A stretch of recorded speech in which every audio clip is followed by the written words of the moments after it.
allo suma mbokki Gambien si ak ñi ma déglu yëpp man laati Samsudeen Sarr ñëw di leen jekkalil li ma leen commencé fan yi suma TRRC bi tey nag di March 27 2021 muy samedi dama leen waxoon ne su ma ñëwee dinaa leen wax affaire yi bés bi ñu jàppee Sana Sabally coincidentally tey la 27 March 27 January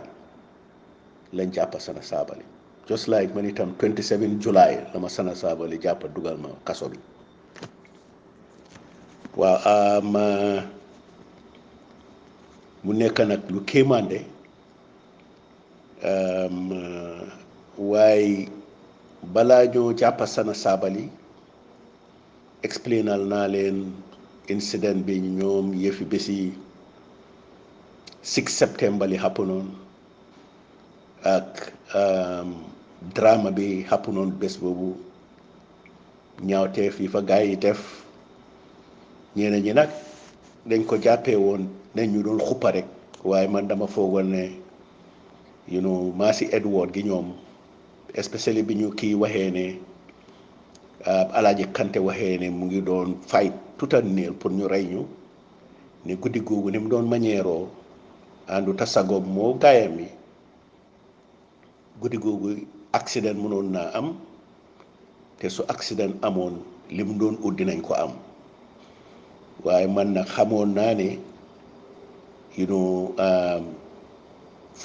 seen first day bi fail nañ second day bi fail nañ first day bi bi ñëwee jobaate dafa daw a kiis yi second day bi ñu ñëw nañ waaye kenn deewut waaye man dama ragaloon ne xëy na suñ deful dara ba gars yi dellu si waat mun naa am ñaawteef dina am moo tax ma pull that stunt boo xam ne gars yi yëpp xamoon nañ ne loolu dafa am ñun ñëpp ñu toog celebrate ko ñu ko war a celebrate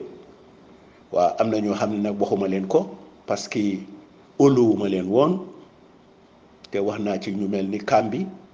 time boobu ñu ngi wax ne si ne goroom mooy magi jabaram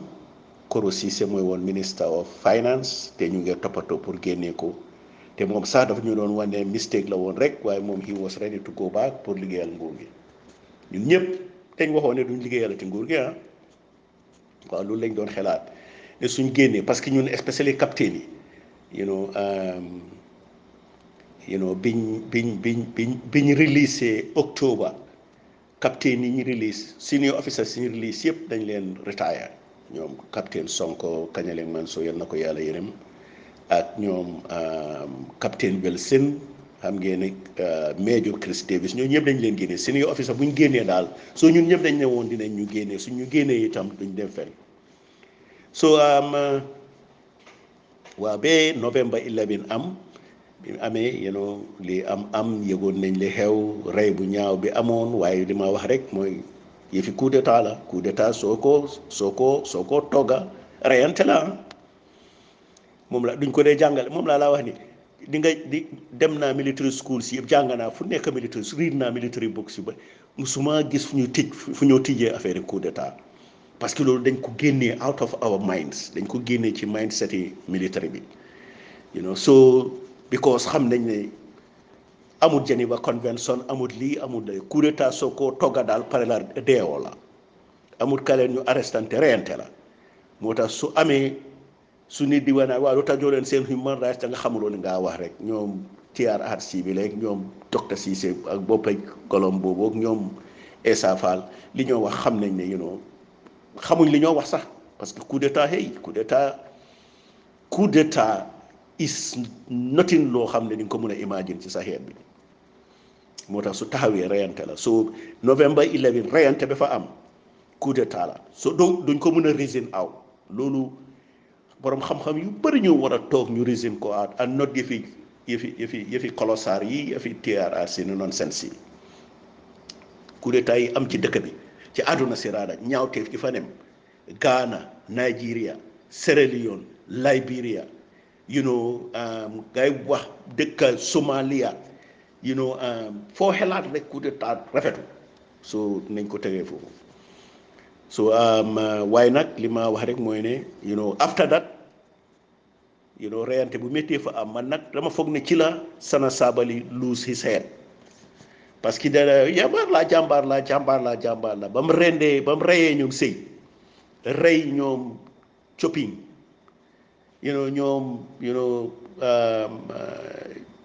ñoom Fafa Ñang ñoom Dot Fall in fact dégg naa ne Sadibou Hydara fetel la jël benn pistol dugal ko ci lifi nii ci gannaaw bi Sadibou Hydara bi sorry ci gannaaw bi Dot Fall bi fetel ko ci biir waaw moom la Sadibou Hydara def nit ñu bon nag nit ñu soxor waaye loo xam ne la first time ñu def ko parce que ñii soo leen xamoon balaa coup d'état bi Sana Sabally xamewuloo ko woon dara gannaaw di riit alxuraan soo ko waxal mu ngi sëgga du la xool ci bët mbaa mu ngi riit novelam bi yarube Sadibou Hydara itam doo ko diggal fen dara man sax dama daan wax ne mooy sérif la xam nga sérif rek soo ma waxee ma ne yow yaay suñ sérif bi yaa ñoo ñaanal waaye coup d'état daf leen turn into rap ñu def ñaawteef kooku so after nag rey 11 November man ci laa wax ne ci laa Sana Sabally luus xeedam bi parce que Baboucarr Jatta sax wax na ma benn bés boo xam ne daf leen invite office am moom mu dem foofu fekk permanent secretary si yëpp en Gambie ci all departments ñu ngi toog ci corridor bi di ko xaar mu ngi ci office am mu jékkee-jékki rek ne tël génn si mu ne mu xool ko salut ko mu romb ko dugga ci moto bi this is after 9/11 after 11 November mu duggam ci moto bi ñoom ñu toog for over 1 hour su ma kenn xamut lan la tax mu ooleen ñu toog for very late about another half hour mu soog a egsiwaat so dugga si egsi gars yi fekk ñu ngi toog mu naan leen waa loo leen fee ut gars yi ne ko wel dañ dégg ne yaa ñëw fi mu ne leen fucking go back to the offices and work duggay office am tëj bunta bi soo jaata ne gars yi yëpp jaaxle what is going on so moom ci la dem downstairs mu laaj driver bi yéen foo leen demoon lan la because Sana looks very angry what is going on mu ne ko non demuñ fenn ñun dañ fi jógee taal dem beeg Brikama toonaa dellu si waat waaye taxawuñ fenn sax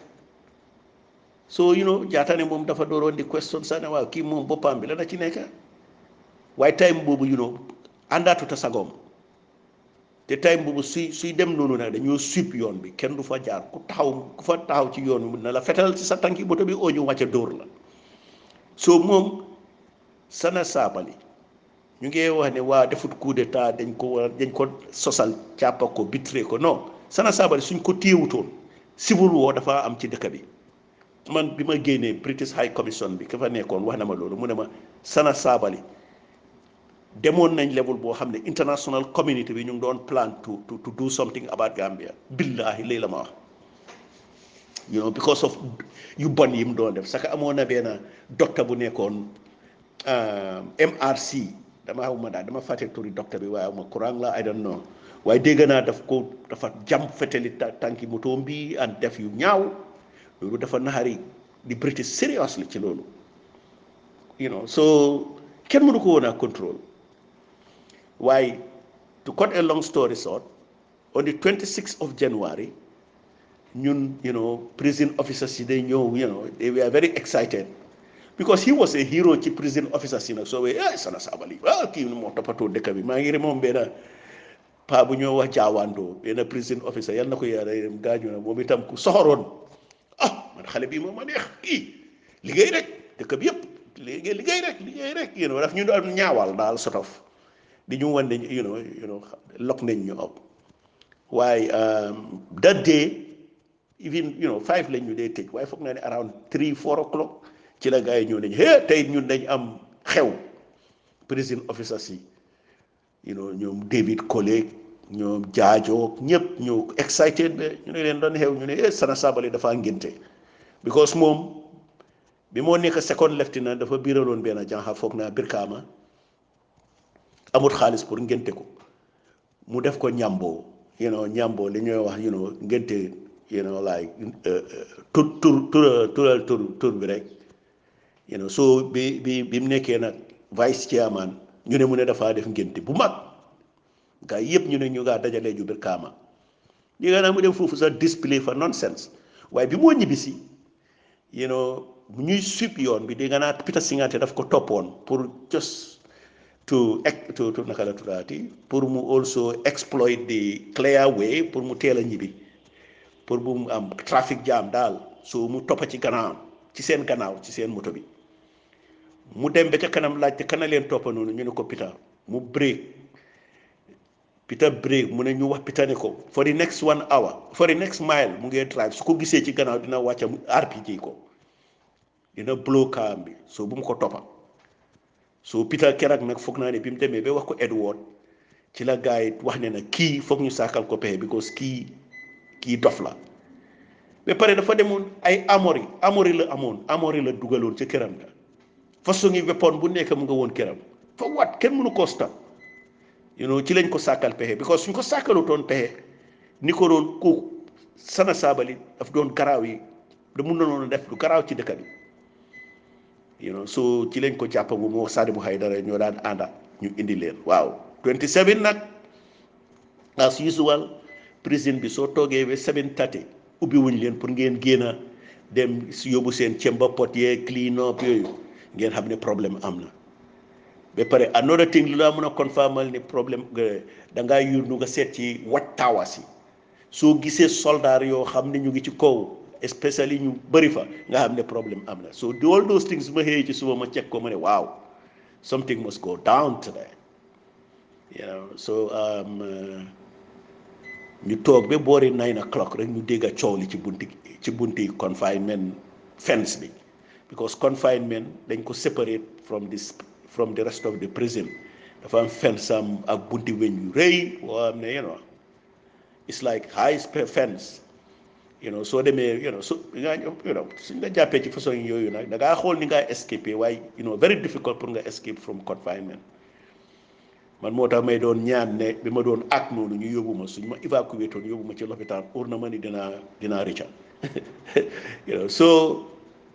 ñu dégg wow ubbi leen bu tey coow pàccaaloo mooy woon top right hand man yi Edward Singate although driver am la woon rek waaye like he was one of those ñi nga xam ne they were very vicious ñëpp dañ xamoon bàccaaloo ni meloon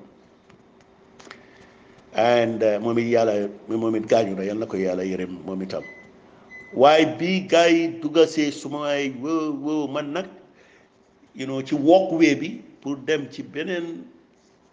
non in fact balaa ñoo egsi dañ toog rek after 4 months ñu jékki-jékki bu dégg bunta bi kërëb ubbi rek ñu gis ñuy dugasi ñu xool ñu gis ne ñoom congaan Mama Cham RSM Jeng ak gars yi nekkoon confinement yépp number 1 ñi nga xam ne dañ ñu doon wan ne dee nañ rek ñu dugg si ak seen bàjja yeeg seen bagages yi ñoom itam ñu ngi jaale xulli seen bëti it was strange ñoom it xamuñ li xew waaye ñoom ñëpp lañ indi dante dugal leen ci indi leen back to confinement number 4 after 4 months giving us the impression ne rey nañ leen ci that mock execution in September 6 so loolu waaw gars yi dañ dugg rek ñu tëjaat everything that was just before ñoom kii egsi ba jàllo boo ubbee ma jóg taxaw may yurndu ci palanteer bi gis ne Sana Sabally ak Sadibou Hydara takka nañ leen indi nañ leen but Edward Singate moo leen takka moo leen lead into the whole place ak ñoom Martin ak gars yooyu gars yi State House bi rek ñoo leen lead into the yóbbu leen confinement number 1 ñu tëj leen and to be honest with you ma seet time bi it was 9 o'clock ma ne wow this is the guy who 27 July 1994 brought us here around 9 o'clock ba pare moom afterwards dafa joxoon sax a BBC conference press conference or not press interview rather dafa joxoon BBC an interview boo xam ne it was relayed on the papers and we read it where they asked him what about the security detainees mu ne waaw ñu ngi leen detain ñu ngi investigate ku nekk li nga def the process is going to dafa jël 6 months and after that ñi nga xam ne dañ commit crime yëpp dinañ leen prosecute ñi ci committed crime dinañ leen release mu joxoon ak Alfin and then we were all wondering what crime have we committed. Nobody committed any crime. So waaye keroog daal like bi mu ñëwee dama ne yàlla nag 6 months ba nga doon wax moom la indi fii tey la 6 months exactly mi ngi ñu fi indee moom it indi na la fi so we were very happy ne indi nañ Sana Sabally and mu change a lot of things so ñun ñëpp ñu ngi doon wax ne waaw fi mu nekk nag moom ki ñu arrest indi ñu gars yi ñëw ne jël nañ si statements and everything fi mu nekk nag war nañ ñoo release so prison official si sax ñoom rek ñu doo di relax understand nga yu bëri yi ñu daan ayetuñu ko yéenay dañ ñoo bàyyi ba late ñu toog outside ñu ñoo allow ñuy indi yu bëri yoo xam ne ordinarily dañ koo aaye li ñu doon indi rek mooy cob buñ toogee ci kër gi ak ñu indi ko waaye loolu sax you don't blame them parce que ñu ne at in those days ñu ngi déggoon ñoo xam ne dañ indi woon food in the prison somewhere and dañ ko poison and the prisoner died so loolu moom I can understand ñuy aaye loolu waaye dañ ñu daan bàyyi ñu jënd lu nekk corn beef sardines loo xelaat rek nga xam ne like so suñ la yekkalee seen cob yu naxari yooyu mun nga koo like safal ak yu bari ay jumbo ak ay loo xelaat tabasco sauce biscuits lu nekk man sax amoon na radio boo xam ne dama déglu news and everything and it was good and ci diggante bi as I said gars yi yóbbu nañ ma wax na explainal na doctor si what happened although doctor si waxuñ ma anything ne dinañ wax anywhere ne ñun we have a problem there dañ ma ne rek they were supposed to check my mental health and they see ne I'm okay waaye as of ne dinañ wax anything about dañu doon torture guy lii lañ def ñoom they cannot guarantee me that so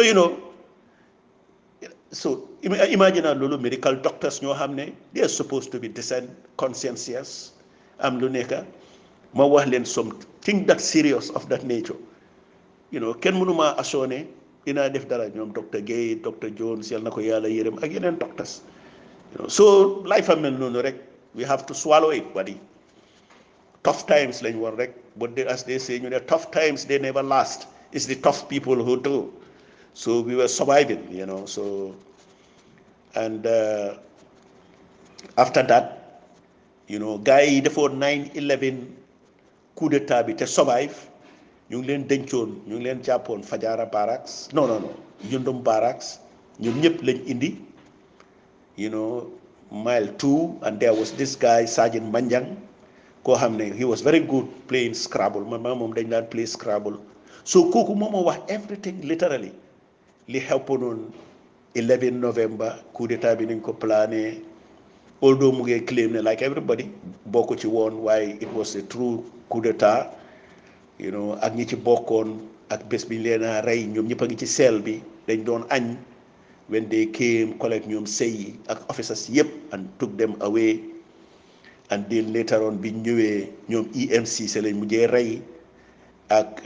there is this sergeant Basiru Mane or Basiru there is this another sergeant moom it try ñooñu lañ mujjee rey and ñoom they spare their life so explainal ma li ma xam yëpp gannaaw gi nag bi ma génnee am naa more investigation from Baboucarr Jatta and everybody who participated yooyu yëpp maa ngi ko bind ci suma book bi waaye ñooñu after that nag di nga gis ne we were all okay and things started really getting better you know man sax dama daan jël you know di binda dama daan binda to the BBC you know as Ibu Koli my pen name afterwards mu usoon naa ko sax ci Gambia L bi and boy yëpp xamoon nañ ko ñoom Sirif Gomez everybody xamoon na ne man dama dee binda as Ibu Koli ñu jël ko you know seen ko BBC you know publish and yëpp dañ doon dama doon campagne rek di wane ne you know ñun we deserve better than ñu ñoo tëj foofu when the PPP bi ñu overthrow you know they are at home ministers and so on ñun we should be given the same at least privilege or concession yóbbu bàyyi ñu toog ci suñ kër yi nga xam ne you know suñu soxlaa pour yóbbu ñu koon ñu dem koon you know waaye you know so yooyu la daan di observer bi sax dama fa daan send papers as Ibu Koli ñuy ko publish you know to pare ñoo ne de boy yi dañoo ñëw ne ma waaw ma ne you know war nañoo binda and I would write you know and it continues like that ba benn bés very interesting Thomas Jaaju nga xam ne ñëpp a ko ragaloon ñëpp a ko lifin because moom daf ko gisee woon ne you know système bi daf ko war a protect and all that you know moom moo ñëw benn bés ñaa ngi toog rek you know moom sax moo doon wax ne bi ma act di leen you know bi ma pull di stone moo ñëwoon di wane dama pretend parce que nii la Aliou Sala defoon Aliou Sala you know time 1981 biñ ko téyee dafa waxoon ne dafa lafañ tànkaam yi woogatu ñu ko gaadu yóbbu ko lopitaan ba biñ ko releasé mu dooraat di dox normal ne daf doon act ni when I was doing the same thing which of course probably he's just a reasonable person because suñ la ne waa ji dafa am mental problem or dafa am problème te loolu bëccëg rek la guddi kenn du ko dégg ci dara you know mu ngee toppatoo soxlaam quietly and so on you know like xam nga loolu is very unusual you know so am naa xam ne dafa add up rek ba pare gis ne maa ngi cover suma face bi kenn gisut li maa def and so on he couldn't read my face xam naa ne mu ne kii daal dafa pretend and he got it right I was and you know and so moom muy ñëw suma you know senior prison officer la woon mu ñëw suma cell one day you know dugga si ne ma dama la bëgg a gis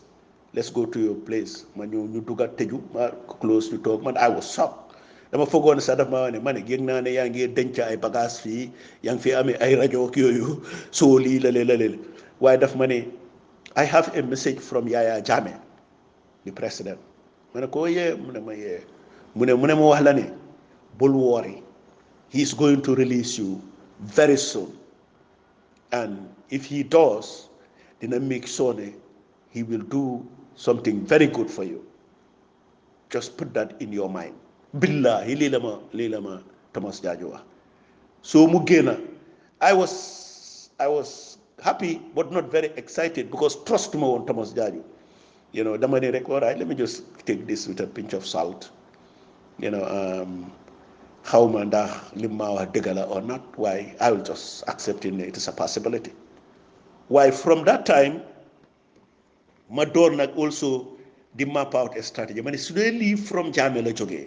kon Jammeh definitely kon am na yërmande on us ma ne ma ñëw with a suggestion ma ne gars yi why don't we write a nice petition ñu seen ko ci suñ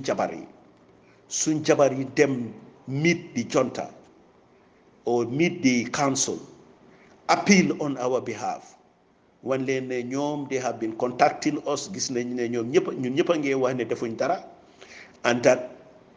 ñu ngee please plead with them so that ñu mën a release if for nothing ñu dem stage at our homes suñ xale yi they are traumatized and you know they don't know what is happening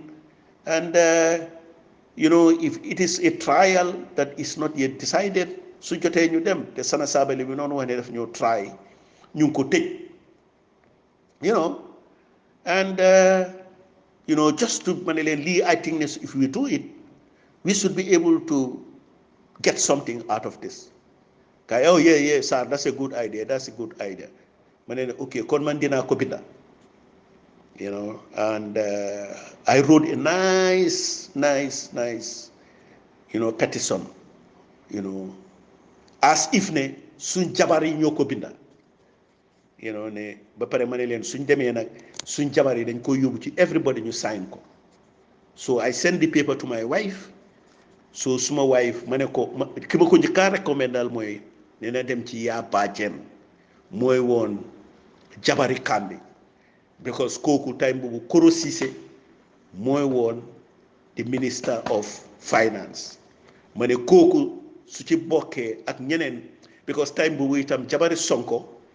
mooy ñu naan ko what's her name again Madame Saleh moom itam she was very vocal very active dem BBC di joxe conference and so on the press were very brilliant ñoom ñëpp dama ne suñ ko yóbboo ñun ñëpp ñu sign ko ak everybody koo xam ne jabar ma ngi ci mu ngi am jabar te mu ngi ci lifin bi ñu def a groupe ñi mun a gaada ñu dem ñu mit gars yi seet ndax dinañ mun a wax on our behalf you know and they all agree so I send the paper ma jox ko suma jabar waaye after a couple of days suma jabar you know send ma message ne mu ngi am difficulty to assemble jabar yi officers yi dem na ci jabari Kambi waaye jabari Kambi was not very excited so you know and I started asking them well I don't know why something is not right xaw ma naka la ñoo def ba you know RSM Jeng moo ñëw fekka ma maa ngi toog ci suma sel bi mu ne ma saa ma ne ko mu ne ma xaaral ma wax la loo xamut mu ne ma gis nga xam naa ne yaa ngee def something with good intention you know pour ñun ñëpp ñu génn fi mu ne ma waaye xam nga ne officers yëpp ñu ngee wax ne yow ànduñ ci dem ñaan suñ jabar yi dem ñaan ma ne ko réeli mu ne ma yee mu ne ma ñoom ñëpp wax nañ seen jabar yi ne buñ ci bokka because ñu ne ñoom defuñ dara yow yaa fa nekkoon ñu def la ministre moo tax ñu indi la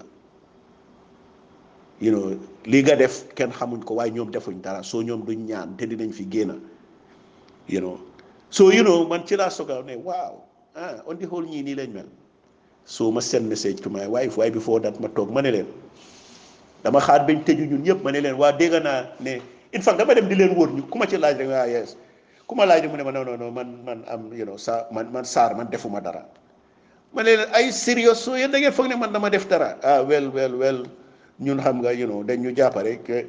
ma ne soo da ngeen foog ne man dama defa dara rek waaw because dégg naa ne time boobu ñu ngi doon wax you know déggoon naa time boobu ñu ngi wax ne dama doon yéem a coup d'état you know so ñu jàppa ma waaye you know hey you know loolu man du dëgga man xamoon naa ne dëgga laaw ma ñoom Sana Sabally ñu doon fen loolu waaye ñu ne man dama doon coup d'état ñu jàppa ma you know ma ne leen ñu ne ma waaw ma ne leen soo yéen da ngeen foogoon ne da ngeen foog ne man maa doon def lu bon yéen defu leen lu bon moo tax ñu indi ma mile two ak yéen ma ne leen ne gis nga man you know dinaa leen wax tey ne leen one defuma dara waaye number two wisatuma sax pour génn fii te wisuma sax ñun any of us ñu génn fii parce que ñun deserve wuñ pour nekk ci biti deserve wuñ freedom pour liggéeyal government bi parce que ñun liñ am nii is good ne génnee nañu fi because façon yi mindset bi ngeen maa wan mooy ne yéen gëmu leen dara waaw soo leen foogee ne yéen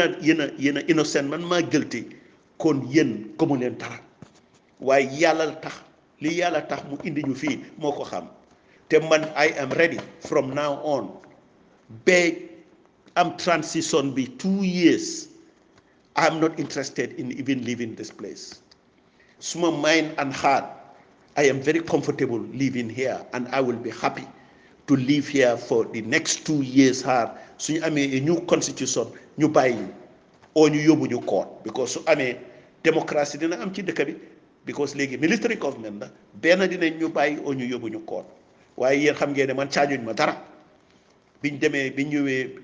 liñ leen laaj ne ngeen binda loolu lañ binda dem naa ci tribunal biñ setoon pour ñu assess ñu liñ leen laaj moom lañ ma laaj you know bi ma fa deekee ma fekk fa ñoom Jata Balde benn Nigerian George ak ñoom imam Dramé sax sister moom la suma papa takkoon as siitam mooy jabaram second wife am ñun ñëpp ñu tooj ñu laaj ma loo happen ma explain na leen li happen Jata Balde ne ma waa dégg nañ ne da nga amoon altercation yaa Jammeh basic coup d'état bi at the state house ma explain lal ko rek ne ko yeah, I mean, like, it was chaotic, why, things were not going right, and mu ñu doon address. I didn't understand what he was saying. Man itam ma jóg ma tontu ko, but there was nothing serious. So mu laaj ma ndax dinaa excuse me. So mu laaj ma ndax dinaa mun a lifin. I'm sorry, dama amoon a call. So mu laaj ma ndax dinaa mun a I'm sorry, I got a distraction here. Ndax suñ ma bàyyee dinaa dem bokkaat ci government bi. Man, I don't care, I can walk. Waaye dama foogoo ne rek it's just a rhetorical question why I was not gonna be dañ ma retire. So later on la jógee foofu, and ma ne leen this is it. Sorry, dama am sorry. Ma ne leen this is the problem. Fi mu nekk yéen li ngeen war a understand mooy ne yéen xam ngeen ne man defuma dara like you people. Why ma ne leen why you started this. Why we started it here, we're gonna end it here. And none of us this. After that, Dama refused to write to the BBC, refused to write. I'm not writing, we're gonna stay here. Bear on this day, which was May, about 3 days, 14, 15, 3 days before the 3 days before the Tobaski, Chile call me out, and man ma Jawne ak Ndour Cham ak Sajin Sabally ñu génne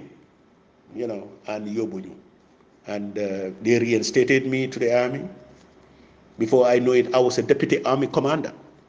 And dégg naa suma gars yi keroog dañ feebar ñoom ñëpp ci jail bi. In fact dañ dem ci Sana Sabally sax di ko laaj ndax man daa deserve to leave while they were there. Sana Sabally ne of course ne leen waruñ ma bàyyi, man maa gën a def crime than them, and they were very happy. Why, that's what it is. So anyway, we will talk. maa ngi dinaa ko end fii, but perhaps tomorrow ma jekkali ko. All right, bye bye, thanks a lot.